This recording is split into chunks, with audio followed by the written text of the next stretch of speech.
अस्सलाम वालेकुम। वालेकुम जी। जनाब ये वैड़ तुसीं दिखा रहे हो जनाब? ये जनाब मेरी वैड़ जेड़ी नहीं जी जी जी अच्छी वैड़ है जी। जी जी क्रॉस है साहिवाल दे विचों जी जी फ्रीजियन क्रॉस तकरीबन बनता वे जी जी क्रॉस है।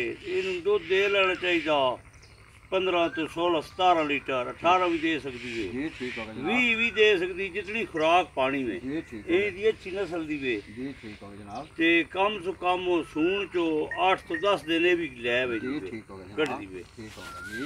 ते होर थोड़े सामने बहुते साहू कसीर गरीब बहुत गरीब है जी थले भी शागंज बैठा भी कोई टेंशन नहीं। जी ठीक हो गया जनाब। ठीक हो गया ते जी ठीक हो गया जनाब। पहलन है जी तो जनाब ये दंदो दंदों में छिगी हो गई होने छिगी हो गई छिगी हो गई जी। जी जी ठीक हो ये छिगी ने मुंह चो गया जी जी ठीक हो गया। ते तो जनाब यदि फाइनल डिमांड डिमांड बिल्कुल फाइनल मुल मंगना ते 1,70,000 जी ठीक हो गया जनाब। ते 1.5 दी अस दे देनी फाइनल। जी ठीक हो गया ठीक हो गया।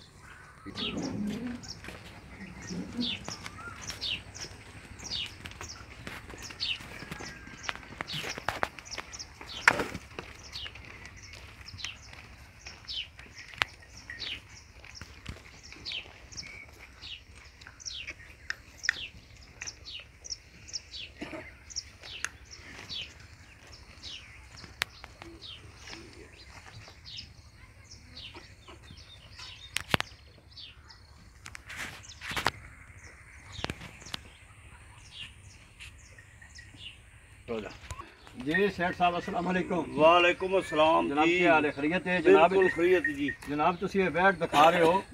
ये वैड़ जी क्रॉस साहिवाल है जी जी ते बहुत अच्छी तो अच्छी है। जी जी मां दी बहुत चंगी आई। जी ठीक हो गया जनाब। अगले तो नसीब दी गल है जी। जी ठीक हो गया ते जी। दुध गत्तन नाल इन्हां देना हुंदा जी जी 8-10 दिन लै वेंदी है जरसून चो ठीक हो गया मोह चो हुण 4 दंद होई वे जी ठीक हो गया जनाब।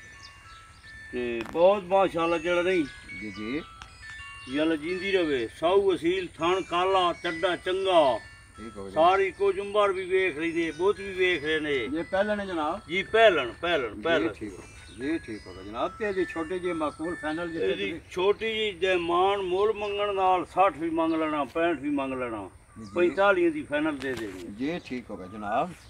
जनाब साड़ी लोकेशन है ज़िला सरगोदा।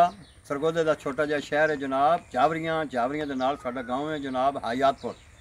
राबता नंबर है जनाब हाजी मोहम्मद असलम 0341 692 3205 0341 692 3205 0 पूरा 399 63 690 0 पूरा 399 63 690।